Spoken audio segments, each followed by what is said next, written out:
하나님 말씀 사도행전 2장 1절에서 13절 말씀을 같이 봉독을 했고요. 성령 강림 사건, 생명 현상의 회복이라고 하는 제목으로 하나님 말씀 증거하겠습니다. 오늘 말씀을 읽을 때는 우리가 기대를 가지고 읽어야 되겠죠. 우리 지난 시간 사도행전 1장의 내용은 다른 게 아니라 이제 성령이 내려오기 전에 성령을 받기 위해서 준비하는 기간이었습니다. 그러니까 우리가 이 초대교회에 120명의 성도로 돌아가서 그들이라고 한번 가정을 해보면 기대를 해야겠죠. 성령이 보내주시겠다고 약속하신 그 성령이 이제 어떻게 올까? 많은 생각을 아마 할 거예요. 이렇게 올까? 저렇게 올까? 모여서 우리가 기도를 하는데 어떠한 방식으로 성령이 임할지는 아무도 모르는 그런 상황입니다.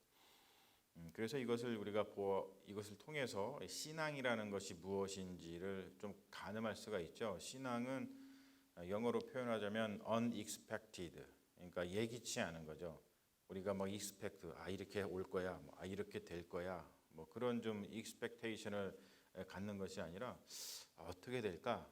전혀 모르는 상황이죠. 그래서 unexpected한, 예기치 않은 것, 바로 이제 그러한 것에 이렇게 열린 마음을 갖는 것, 그것이 이제 신앙이라고 할 수가 있습니다. 그래야지만 하나님께서 우리가 expectation 하지 못한 방식, 즉 unexpected한, 예기치 못한 방식으로 뭔가 우리에게 다가오셨을 때, 이것이 하나님께서 우리에게 주시는 은혜구나, 이것이 하나님께서 우리에게 하시는 말씀이구나, 이것을 우리가 충분히 받아들일 수 있다는 것이죠.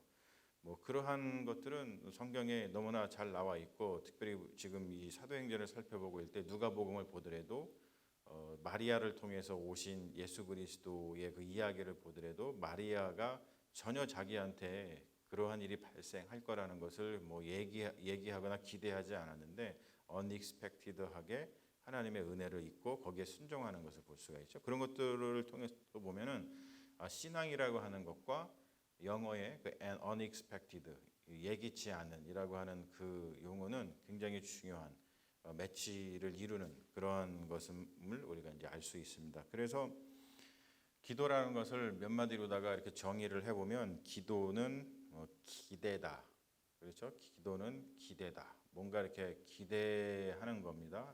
근데 그 기대는 하지만 어떠한 방식으로 올지는 unexpected하다라고 하는 것이고, 그리고 기도는 이렇게 마음을 여는 행위다. 우리가 기도하면서 마음을 열어야지, 기도하는데도 마음을 꼭 닫고 있으면은 하나님의 그 예기치 못한 그 은혜를 우리가 받는 것이 쉽지가 않습니다.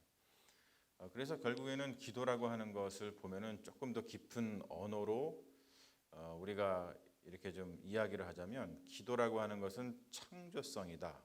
그렇죠? 창조성. 뭔가 창조적인 일이 기도를 통해서 우리에게 임하는 것을 볼 수가 있습니다. 그래서 기도는 가장 훌륭한 놀이다. 우리가 왜 놀이라고 하는 것은 창조성을 막 발휘하는 시간이잖아요. 그래서 기도를 좀 예찬을 하자면 이러한 말로다가 표현을 할 수 있을 것 같습니다. 그래서 기도는 창조성이다. 기도는 가장 훌륭한 놀이다. 기도를 향한 아주 훌륭한 예찬의 그런 언어들이라고 생각을 합니다. 그래서 우리가 신앙생활을 할 때는 기도가 중요하고, 기도할 때는 기대하는 마음을 가지고 어떤 창조성이라고 하는 그런 측면에서 우리가 기도하는 그 모습이 너무나 우리에게는 중요하고 기쁘고 즐거운 신앙의 행위가 된다는 것을 우리가 다시 한번 배울 수 있는 아주 훌륭한 하나님의 말씀입니다. 성령 강림 사건 우리가 오늘 살펴봅니다만 풍경이 있습니다. 성령이 강림하는, 이렇게 막 내려오는 그 풍경의 키워드가 있죠. 키워드가 뭐냐면 바람 소리 그리고 불입니다. 보면은 이 바람 소리라고 하는 것은 가청적이라 그러죠. 뭔가 들리는 거예요. 그리고 또 하나는 불은 가시적이죠. 뭔가가 보이는 겁니다. 물론 그들에게만, 지금 예루살렘에 모여서 120명이 모여서 열심히 기도하고 있었던 그 제자들, 그들에게만 나타난 현상이죠. 그들 외에 다른 사람들이 뭐 바람 소리를 들었다거나 그들 외에 불이 이렇게 막 내려오는 것을 봤다거나 이제 그러지 않고 이 사람들만에게만 일어났던 어떠한 하나님의 현상, 영적인 현상이라 그러죠. 하나님의 현상입니다. 영이기 때문에 이제 보이지 않죠. 그러나 다락방에 있던 제자들, 그 제자들에게만 발생을 한 것을 볼 수 있습니다. 그래서 이것을 우리가 늘 이런 말을 하죠. 신비다, 미스터리다. 그러니까 우리가 미스터리다, 신비다, 그거는 믿을 수 없다 그런 뜻이 아니라 우리 인간의 어떠한 감각, 우리 인간이 가지고 있는 능력으로 파악할 수 없는, 그래서 인간 바깥에서 들어온 또 하나님의 생명 현상이다 이렇게 표현을 하죠. 그것을 미스테리다, 신비다 이런 말로다가 우리 기독교 전통에서는 그러한 표현들을 이렇게 설명을 했습니다. 이 성령 강림 사건과 그 연관된 구약의 사건이 있어요. 제가 이 말씀을 전할 때마다, 이제 구약 성경의 말씀을 전할 때마다 계속해서 강조하는 것이 있죠. 구약 성경을 왜 우리가 잘 알아야 되느냐? 신약을 잘 이해하기 위해서는 구약 성경을 잘 알아야 되는데, 왜냐하면 신약의 모든 용어 그리고 신약에서 일어나고 있는 여러 가지 그 사건들은 구약 성경에서 예언하고 구약 성경에서 이렇게 말씀이 된 그것에 대한 재현이다 그런 이야기를 많이 했습니다. 그러니까 지금 이 성령 강림 사건도 보면은 구약의 어떠한 사건들하고 이게 연관이 되어 있다는 거예요. 그래서 이 성령 강림 사건과 연관된 구약의 사건을 우리가 볼 수 있는데, 첫 번째는 뭐냐면 오순절입니다. 오순절. 이 성령 강림 사건이 오순절에 지금 발생했잖아요. 이 오순절은 7.7절이라고 이야기를 하는데, 오순이니까 순이니까 이제 10이고 곱하기 5 하면은 이제 50일을 나타내는 거고, 또 7.7절은 7 곱하기 7, 77에 49 해가지고 49, 50 그것을 나타내는 겁니다. 이 오순절은 유대인들에게 어떠한 절기였냐면 처음 익은 열매를 드리는 날입니다. 처음 익은 열매를 드리는 날이에요. 이것이 이제 농경 사회다 보니까 그것이 중요했죠. 하지만 그것보다도 더 중요한 것이 있었어요. 뭐냐면은 시내산의 율법 수여를 기념하는 날이었습니다. 그러니까 오순절을 계산을 해보면 출애굽해가지고 시내산에서 하나님께서 모세를 불러서 율법을 내리시는 그때가 출애굽하고 50일 후입니다. 그래서 50일 이 오순절을 바로 그날로다가 그날로 이렇게 기념을 한 날입니다. 그러니까 성령 강림 사건은 이 오순절하고, 즉 뭐냐면 시내산의 어떤 율법 수요 기념일하고, 그러니까 율법을 수요한 일하고 이렇게 연관되어 있다는 것이죠. 그리고 두 번째는 뭐냐면 이 바벨탑 사건입니다. 이 바벨탑 사건은 창세기에 나오는 말씀이죠. 바벨탑 사건은 언어의 분열을 이야기하고 있어요. 그런데 오늘 말씀 보면은 분열됐던 언어가 다시 이렇게 연합하는 것, 다시 일치하는 것을 볼 수가 있죠. 서로 알아듣지 못했는데 이제는 서로 알아듣는 그러한 시대가 열린 것이죠. 그래서 이 성령 강림 사건, 그리고 이 성령 강림 사건을 통하여서 증거되는 이제 그리스도 사건. 그러니까 우리가 이 사도행전을 보면서 제가 지난주 주보에다가 칼럼을 썼습니다만 그 칼럼에서도 사도행전을 주목하는 이유에 대해서 썼죠. 사도행전을 우리가 면밀하게 들여다보면서 사도행전에서 배워야 될 게 뭐냐면 여러 가지가 많이 있습니다만 그 중에 제일은 뭐냐면 삼위일체 신앙입니다. 삼위일체 신앙. 그러니까 성령 강림 사건은 단순히 성령에 대한 이야기만 하는 것이 아니고, 성령 강림 사건은 예수 그리스도의 사건과 이렇게 연결이 되어 있습니다. 그래서 성령이 강림한 것은 예수 그리스도를 증거하기 위함이죠. 예수 그리스도 사건은 하나님의 큰 일이라고 하는 말로다가 표현이 되어 있어요. 성경에 우리 사도행전에 오늘 말씀 보면 하나님의 큰 일, 하나님의 큰 일을 증거하기 위해서 성령이 오신 것이고, 그 하나님의 큰 일은 예수 그리스도 사건이죠. 그래서 이 사도행전의 말씀은 언제나 성부 하나님, 그리고 성자 예수님, 그리고 이 성령 하나님, 이 성부 성자 성령의 그 엮여져 있는 그 역동적인 그 미니스트리, 하나님의 그 사역, 큰 일, 그것에 대해서 증거하고 있는 것을 볼 수가 있습니다.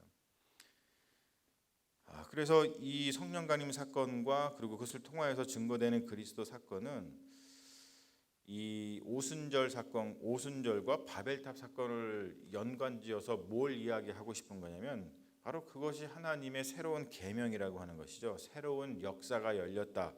그러니까 이것을 받아들여라 라고 하는 겁니다.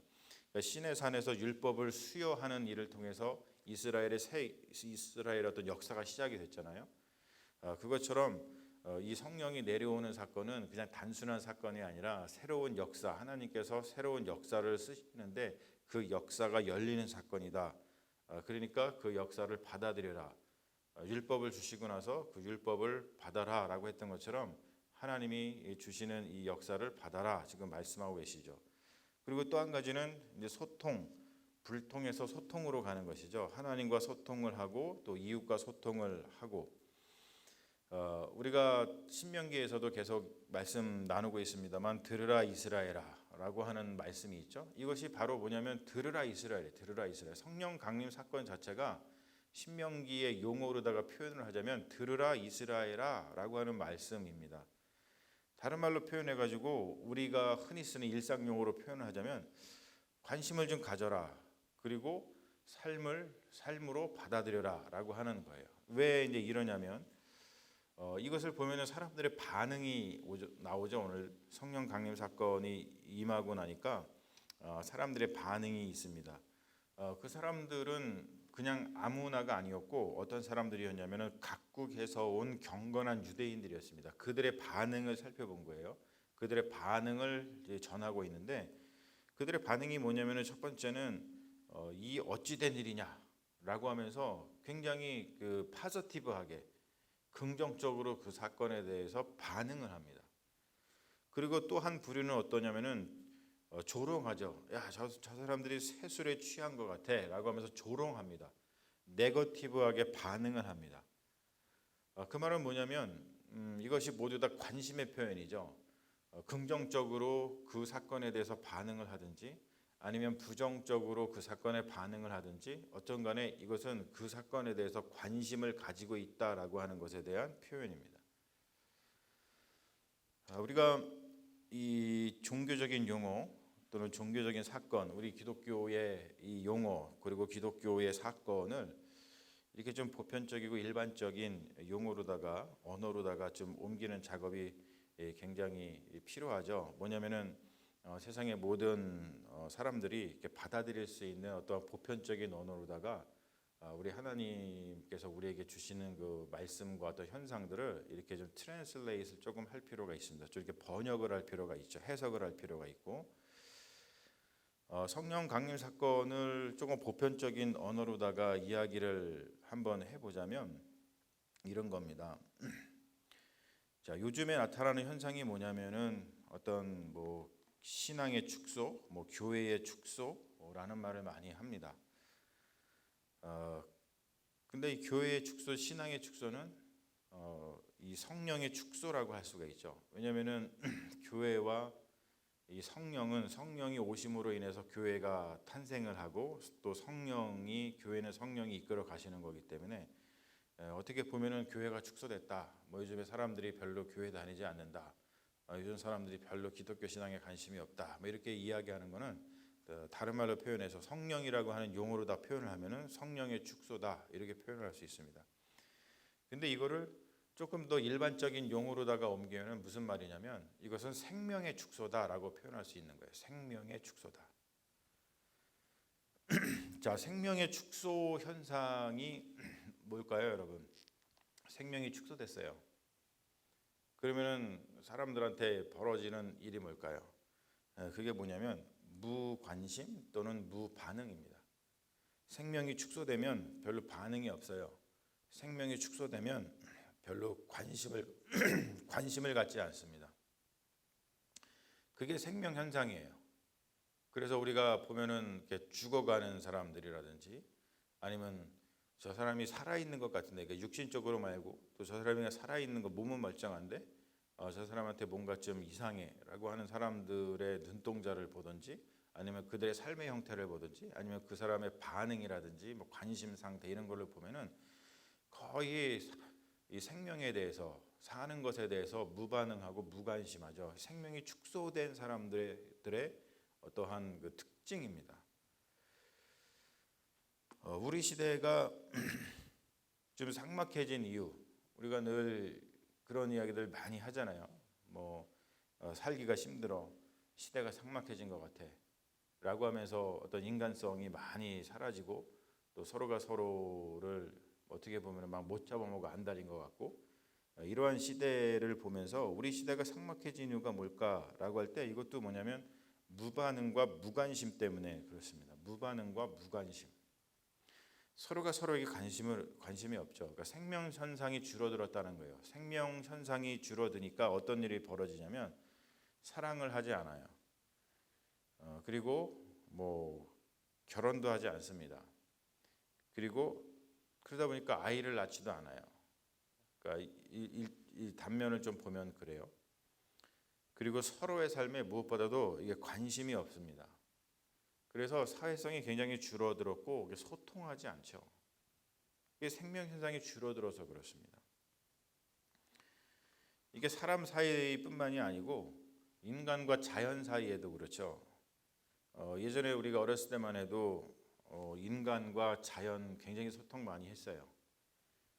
자연의 어떤 들꽃, 풀들을 보면서 아름다워하고 기뻐할 줄 알고, 그리고 저 풀의 이름은 뭐고, 저 나물의 이름은 뭐고, 산에 있는 이 꽃의 이름은 뭐고, 나무의 이름은 뭐고, 그것을 사실은 저 어렸을 때만 보더라도 그거 다 알았습니다. 근데 세월이 지나면서 저 자신도 그렇지만 다 까먹었습니다. 그리고 그 자연 친화적이지 않고 그 자연과 소통하지 않고 살아가죠. 그래서 우리가 어떻게 살아가느냐, 사람들끼리도 서로 그냥 이익을 취하는 사이가 되었고, 그리고 이 인간과 자연에서도 그냥 이익을 취하지, 자연을 우리가 사랑하고 그것을 그렇게 존경하고 경외하고 그런 마음이 다 없어졌죠. 그 말은 뭐냐면은 삶의 모든 부분들이 시장화라 그러죠. 다 상품화되고 시장화돼 가지고 서로 그냥 이익을 취하는 그러한 관계, 그러한 사이가 되었지, 어떤 생명을 깊이 있게 그리고 진심으로 나누는 그런 시대가 아닌 거죠. 그래서 인간이 파편화되고, 요즘 말로 표현하면은 핵 개인 시대다. 서로가 서로에게 관심이 없고 무반응하고, 옆집에 또는 옆 사람이 죽어나가도 별로 나하고 이렇게 이익이 관련된 거지 않으면은 무관심하고 무반응이고, 그리고 이제 생태의 위기도 마찬가지죠. 무관심한 거죠. 자연에 대해서 무관심한 겁니다. 생태의 위기는 다른 말로 표현하자면 그렇습니다. 자, 이러한 것들을 우리가 볼 수 있죠. 그러면 성령 강림 사건이라는 것이 무엇일까라는 것을 다시 한번 생각을 해보면, 성령 강림 사건은 명백하게 생명 회복 현상입니다. 생명 현상이 회복되는 거예요. 생명의 현상이 회복되는 거예요. 성령의 소동이 일어난다. 오늘 보면은 성령이 어떤 소동을 일으키잖아요. 그 생명의 소동을 일으키는 것이죠. 그래서 소동을 일으켜 가지고 무관심하고 무반응인 그런 사람들의 어떠한 생명, 그들이 지금 잠자고 있는데 그들을 깨우는 것입니다. 그것이 성령의 소동이에요. 소동이 일어나면은 왜 자다가도 무슨 일이야라고 깨잖아요. 그런 것처럼 이 성령이 소동을 일으키는 이유는 뭐냐면 자고 있는 그 생명의 잠을 깨우는 것이죠. 그래서 이 성령 강림 사건은 생명 현상의 깨어남이다, 이렇게 표현을 할 수가 있습니다. 그러니까 생명 현상이 깨어나니까 어떻습니까? 오늘 말씀 보면은 일단은 사람들이 어때요? 관심을 갖죠. 뭔가 소동이 일어나니까 관심을 갖죠. 뭐지? 저거 뭐지? 관심을 갖습니다. 그리고 또 한 가지는 뭐냐면 서로 소통이 없었어요. 못 알아들어요. 말도 다르고 문화도 다르고 서로 관심이 없으니까 소통이 안 돼요. 근데 오늘 보니까 어때요? 소통이 되죠. 저 사람이 우리말 하네. 저 사람이 하는 말이 들리네. 라고 하면서 관심을 가지니까 또 소통이 되죠. 소통이 되니까 어떤 일이 벌어지냐면 서로 사랑하게 되는 거예요. 그래서 생명 현상이 축소되면 벌어지는 일은 무반응과 무관심이지만, 이 생명 현상이 깨어나면 어떤 일이 벌어지냐면 관심을 갖게 되고 소통을 하게 되고, 결국에는 서로가 서로를 사랑하게 된다라고 하는 거죠. 고린도전서 12장 3절에 보면 이런 말이 있어요. 성령이 아니고서는 누구든지 예수를 주라 시인할 수 없느니라. 성령이 아니고서는 누구든지 예수를 주시라 할 수 없느니라. 이런 말씀이 있습니다. 고린도전서 사도 바울이 이야기하죠. 우리가 성령을 통해서 예수를 주님이라고 고백을 한다는 것은 단순히 예수님은 주님이야, 이것을 고백하는 것이 아니겠죠. 그래서 또 예수님이 주님이야 라고 고백하는 걸 통해서 우리가 그래서 어떻게 하겠다는 거야, 사람들이 이야기할 수 있어요. 그래서 뭐 예수를 그냥 주님으로 고백하는 사람들이 모여서 뭘 하자는 건가? 그리고 이 사람한테 막 강요해서 너 예수님은 주님이니까 예수님을 주님으로 고백해야 돼, 이렇게 하는 것이 전도일까? 성령이 아니고서 누구든지 예수를 주시라 할 수 없느니라 라고 하는 이 말에 담긴 현상은 뭐냐면, 예수 그리스도가 누굽니까? 생명 그 자체죠. 생명 그 자체. 그러니까 예수가 생명 그 자체인데 그 예수를 주님이라고 고백한다는 뜻은, 다른 말로 표현해서 오늘 우리가 지금 이야기하고 있는 이 주제와 관련해서 이야기를 하자면, 생명의 어떤 풍성함을 고백하는 거야. 그래, 내가 이제 생명이 풍성해졌구나, 그것을 고백하는 거겠죠. 그래서 그 생명의 풍성함을 누리는 것, 그것이 바로 예수를 주님이라고 고백하는 거예요. 그러니까 우리가 살아가면서 예수를 믿는다, 그리고 예수님을 주님이라고 고백한다라고 하면서 죽은 것처럼 살아가는 것, 죽지 못해서 살아가는 것, 그것은 예수를 아무리 주님이라고 고백을 해도 예수를 주님이라고 고백하지 않는 것이죠. 그리고 내가 예수를 주님이라고 고백을 하면서 누군가를 죽인다, 누군가에게 혐오의 마음을 갖는다, 또 누군가에게 어떤 악한 마음을 품는다, 못된 짓을 한다라고 하는 것, 또는 이 자연한테 못된 짓을 하고 자연을 착취하고 그런다라고 하는 것은 예수를 주님이라고 고백하는 것을 라고 입으로만 하는 것이고, 그것이 정말로 무엇인지를 알지 못하는 겁니다. 그러니까 성령 강림 사건은 단순히 우리가 예수를 주님이라고 고백해 라고 이렇게 윽박질러서 기독교인의 숫자라든지 아니면 교인의 숫자 이런 것을 늘리는 그러한 것이 아니라, 성령 강림 사건은 생명의 풍성함을 우리가 경험하고 생명의 풍성함을 누리고, 그리고 생명의 풍성함을 나누는 일이라는 겁니다. 그것이 되지 않으면 성령 강림 사건이 무슨 의미를 우리에게 주고 있는지를 우리가 충분히 깨닫지 못하고 있는 것이 되겠죠. 그러므로 사랑하는 여러분, 우리가 성령을 받아서 예수를 주님이시다라고 고백하는 우리 그리스도인입니다. 그러면 당연히 우리의 삶 속에 생명이 충만해야 되는 거예요. 그렇죠? 생명이 충만해야 되는 겁니다. 자, 그럴 때 한번 돌아보십시오. 나에게 생명이 충만한지 그렇지 않은지 알려주는 표지가 오늘 말씀 속에 있는데, 그게 뭐냐면 첫 번째는 관심이라고 했어요. 관심. 여러분, 관심을 좀 가지십시오. 관심을. 그리고 두 번째는 관심을 가지니까 뭐가 되냐면 소통이 돼요. 그리고 세 번째, 관심을 갖고 소통을 하니까 사랑하게 되는 겁니다. 여러분, 이게 하나님 나라인 거예요. 이것이 바로 우리가 하나님 나라를 사는 겁니다. 그러므로 성령 강림 사건을 통해서 우리가 생명의 풍성함을 누리는 것이 무엇인가를 지금 아주 그냥 일반적인 용어로다가 다시 한번 표현을 하자면 이런 것들입니다. 그래서 우리 서로가 성령의 충만함을 받고 좀 더 관심을 가지고 또 소통하고 서로 사랑하고, 인간과 인간뿐만이 아니고 인간과 자연 간에서도 우리 서로 좀 관심을 가지고 소통하고 사랑하면 지금 우리들이 아우성치는 그런 어떤 인간관계에서 오는 그런 어려움들, 또 우리가 지금 또 아우성치는 또 이 기후변화 문제라든지 환경의 문제 때문에 우리가 힘들어하는 그 모든 것들, 그런 것들이 다 성령 강림 사건 이것과 연관이 되어 있습니다. 그것을 우리가 다시 한번 보면서 신앙인으로서 그래, 이런 것들이 우리가 우리 시대의 아픔들을, 또 우리 시대의 어려움들을 이겨낼 수 있는 하나님의 지혜구나, 하나님의 은혜구나 라는 것을 다시 한번 깨닫고 우리가 생명의 풍성함을 누리는, 그래서 관심을 가지고 소통을 하면서 사랑하면서 살아가시는 믿음의 자녀들 되시기를 주님의 이름으로 축원합니다. 아멘. 우리 다시 잠시 한번 기도하겠습니다. 아버지 하나님, 오늘 성령 강림 사건을 통해서 그 사건이 우리에게 주는 의미가 무엇인지를 다시 한번 깊이 살펴볼 수 있도록 인도하시니 감사합니다. 성령이 오셨다. 그러고 또 성령이 우리에게 임하면 예수 그리스도를 주님이시다라고 고백한다고 하는데, 그것의 구체적인 의미가 무엇인지를 우리가 놓치기 쉽습니다.